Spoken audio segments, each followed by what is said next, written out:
Meanwhile, the U.S. says it will deploy a new force of special operation troops to Iraq to conduct raids against Islamic State there and in neighboring Syria. Our correspondent, Rowie Ruttenberg, has more from Washington.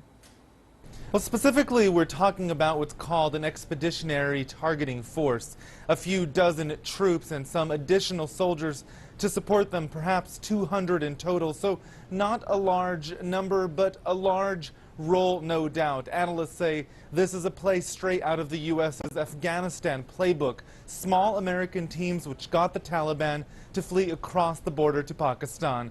We can now expect to see something similar in Iraq. Let's have a listen to what Secretary Carter told lawmakers on Tuesday that these forces will be doing.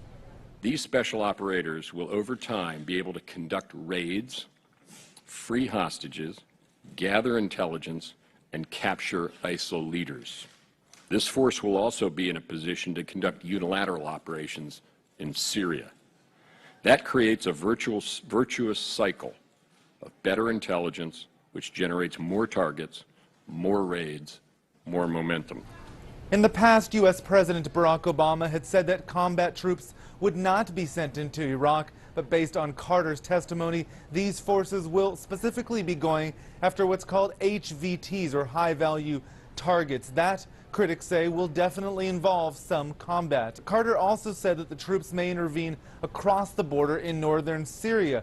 That's where the U.S. announced in late October it would be sending 50 special operation troops in a non-combat role. And then shortly after, we saw a Kurdish-led alliance there regain control of Sinjar from ISIL. That and other successes prompted President Obama last month to say that ISIL had been, quote, contained. The next day, we saw those deadly Paris attacks, of course. Now, at the hearing on Tuesday, Carter's top commanding officer was asked point blank if ISIL had indeed been contained.